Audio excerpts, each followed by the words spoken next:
My brother is dead, and you are thinking about such a thing? I can't believe it. I can't be with you anymore.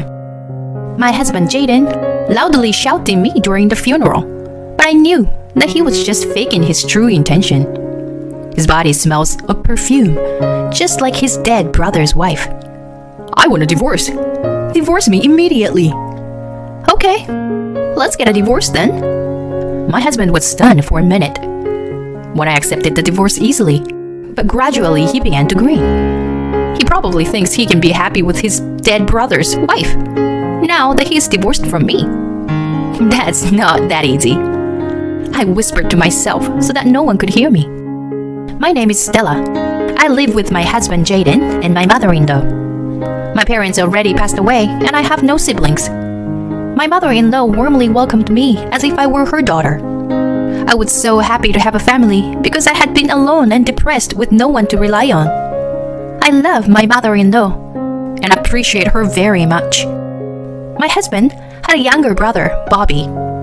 Bobby is married to a young woman, and they live near my parents-in-law's house. When I joined the family, Bobby welcomed me with open arms and had the same kindness that my mother-in-law had. We live close to each other, so my brother-in-law's family and our family sometimes travel together.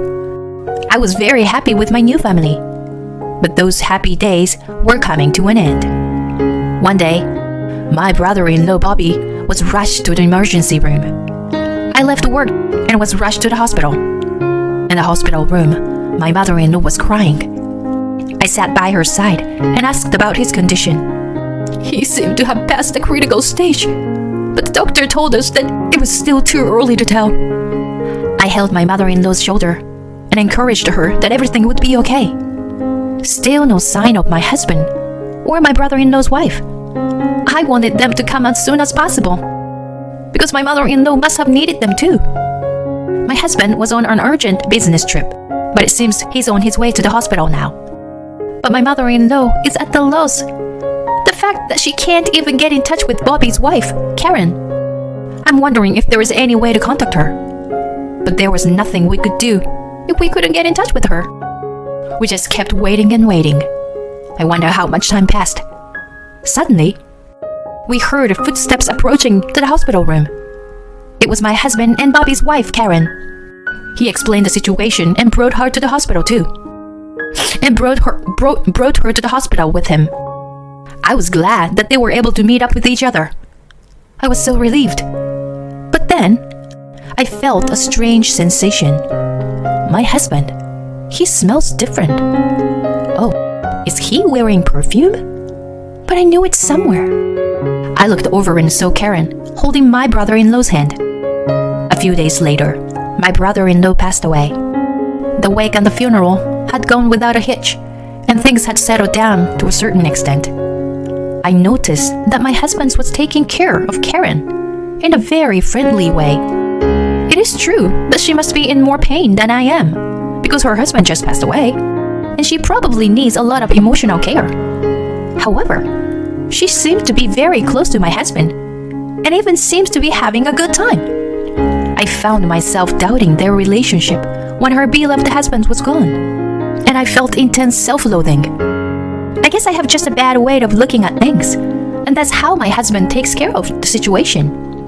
Besides, it would be better for Karen to be happy than to be depressed. I thought about it and stopped thinking about it after that. But maybe I should have thought about it more carefully. After a while, my husband made a shocking revelation to me. There's something I want you to hear. I was folding laundry at the time when my husband said that. I stopped and faced him because he was talking to me with such a serious look in his eyes. I've been missing something ever since my brother passed away. It's a wound that won't go away. Even when I'm with you, it wouldn't heal. I was shocked, to be honest. I thought I was taking care of my husband in my own way. I was trying to do for him what my mother-in-law did for me. But that didn't seem to be enough. It hadn't been that long since my brother-in-law passed away. I was trying not to show that I was upset, nodding and listening to the rest of the story. But I've met someone who makes up for that.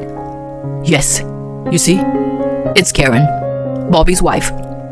She, too, said losing her husband and left a hole in her heart. I think there are some things that can be filled only by those who have lost someone they love. The wind has changed. I have a bad feeling. I try to deny in my heart that it couldn't be true, but to no avail. The love of my life was my brother's wife, Karen. Please, divorce me. My head was spinning. What the hell is he talking about? At that moment, I remembered what had happened at the hospital. My husband was on a business trip and Karen was out of touch. They showed up at the hospital together, smelling the same perfume. Karen is my destiny. I know that now. We just met in the wrong order. That's why he was so obsessed with her. You've been planning to do it for a long time, haven't you? That's what I found myself saying. What do you mean? Are you saying I've been having an affair for a while? I came back to myself in surprise at my husband's fury. I explained to him how I had thought that, even though it had come out of my mouth unconsciously. But the more I told him about the perfume and how friendly he was taking care of her, the more I said, the more I was laying out the allegations of infidelity. My husband felt attacked and his mood soared. He showed his displeasure and made it clear to me. We're still grieving, and you're talking about such a thing? I can't believe it. I can't be with you anymore. And my husband left. The sight of my husband's back as he left, and the fact that he told me that I was not his life partner. The accident and the shock hit me at the same time, and all I could do was cry. It was so painful that I felt like I had to do something, or else I wouldn't be able to handle it. I picked up my brother-in-law's belongings. Bobby was into taking photos and kept a neat album of his photos. I opened it to see a picture of us on a trip together. The happiness in the photo is no longer here, and that I may have destroyed even the possibility of feeling it. All I can feel is sadness. As I flip through the album and look at the various photos, something slips through the cracks. It was an envelope. A few days later, my husband and I ended up divorcing. When my mother-in-law learned about my husband's story and his intention to divorce, she cried and apologized to me. I am so sorry for my stupid son. I know you will be happy, Stella. Even though we are separated from each other, you and I are still family. So if you ever need me, please call me immediately. My mother-in-law was always being good to me, and she has nothing to apologize for. Making such a kind person cry, I was sad than anything to leave my mother-in-law. I moved out of my parents-in-law's house and started living alone. I lived alone before I got married, but I am irresistibly lonely. However, such loneliness only lasted for a while. 2 months later, I got a call from my mother-in-law. Apparently, my ex-husband and Karen moved out on their own. Because of this, my mother-in-law had too much space in her house. She's thinking of getting rid of it and starting a life on her own. But she moves out, she won't have any friends in the neighborhood to rely on. She asked me if it was okay for her to move to a place close to me. Hearing my mother-in-law's voice, as she spoke with a sad smile on her face, I suggested that we move in together. At first, she was reluctant to do so, but I convinced her that I couldn't leave her alone. In the end, we bought an apartment and moved in together. Since we started living together, we became more like real mother and a daughter than ever before. These days went on for a while. I received a call from a number I didn't recognize, and it was her, Karen. I asked her what she wanted after all these years. How come the house is not there? And what's more, you've been adopted? I thought my heart would stop in surprise when she suddenly shouted in my ear. There is now another building in the place of my parents-in-law's house that my mother-in-law sold. Since she sold the land, it is not strange that there is a new building there. Also, the adoption was proposed by my mother-in-law when we decided to move in together. The exact opposite of when we suggested we move in together. And I was initially reluctant to ask her to go that far. But my mother-in-law said she wanted to be a real family, and I didn't mind. So I agreed. However, the fact that Karen complained about it made me think that she was also after Bobby's inheritance, which was inherited by my mother. Soon after my mother and I moved in together, it came up many times that Karen might have married my ex-husband for Bobby's money. And now that she had already inherited his fortune, but we managed to keep the rest. I opened my mouth, knowing that the time had come. I don't deserve to be told what to do. We're not family anymore. I want you to be thankful that I didn't ask for alimony for the affair. If that's what you want, I'll ask for it. My ex-husband told my mother that he was divorcing me, and she declared herself insulated from him. Karen seemed a little taken aback by my response, but regained her composure and retorted. You had accused Jaden of adultery even before we were together, hadn't you? You made him want to leave you. You should be ashamed of yourself. Huh. What if I told you I have proof? Her response is so predictable that I counter with a bit of a snark. Silence flows from the phone. I found that letter. Yes, the envelope. That came out of my brother-in-law's photo album the day my husband left me. The letter was filled with his grudge. The doctor told me I don't have much time. So, when you read this, I won't be around anymore. This letter contains the hidden evidence of my wife's affair with Jaden. If Jaden or Karen finds this letter, they can destroy it all. Then I will have failed miserably. But if you, Stella, find this letter, let my wife and my brother be punished for what they deserve. My brother-in-law's letter also contained his feelings for his wife. After we got married, Karen quit her job. She thought it was my job to make her happy, so she just sat around the house and did nothing.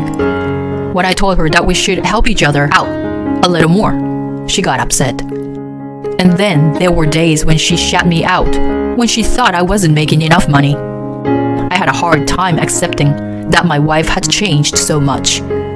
So if I could work hard and make her life easier, I hoped she would return to her old self. But that was her true self after all. I'm so ashamed that I didn't see it. If my ex-husband and Karen hadn't gotten involved, I wouldn't have tried to make things worse. But if I let her misdeeds go any further, I had to take action for my late brother-in-law. I'll destroy them both. Bobby saw through you two a long time ago, and he had gathered all the evidence.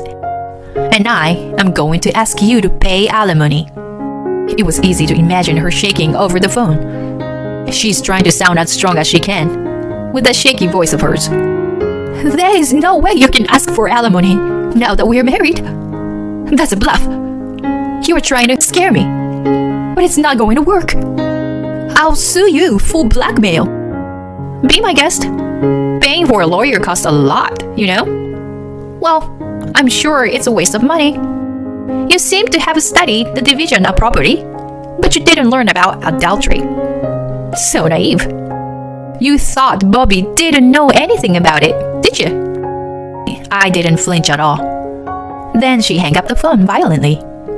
Later, I filed a claim for alimony with my ex-husband and his new wife through a lawyer. After a while, my ex-husband contacted my mother. Apparently, he wanted to leave Karen and live with my mother. Karen's original bad character, combined with her anger at being charged with alimony. She seemed to be doing pretty much whatever she wants to do to my ex-husband. My ex-husband's voice is so tired. It's hard to believe they were newlyweds. Like my late brother-in-law, he failed to see her true nature. It's amazing what blood can do to you. I'm sitting next to my mother, talking on the phone. Come on, Mom. I didn't know she was like that. I can't live with her anymore. I just want to be with you and my Stella again. What the hell? You're the one who said she wasn't the one and left. I won't allow a man to hurt my daughter. I won't let you live with us. If you are really sorry, you'll first pay the alimony. If you do anything to me or Stella, I'll call the police. No, Mom. Please. I can hear the pathetic voice of my ex-husband on the phone. But he is, after all, my mother's own blood. She couldn't forgive him, so she gave him mercy. If you really can't pay the alimony, I'll pay it for you instead of a living will. In exchange, you must forego all inheritance after my death, and never to appear in front of us again. My ex-husband had no choice but to accept my mother's last act of mercy. We never heard from them again. My mother and I still spend time together. When we are happy, we rejoice together. And when we are sad, we comfort each other. And if we have a bad day, we've strengthened our bond enough to be able to clash with each other. Bobby, I've got your revenge. I still remember my brother-in-law. Although we are not related by blood, now I have a strong bond with my mother, and we will live happily together as a family.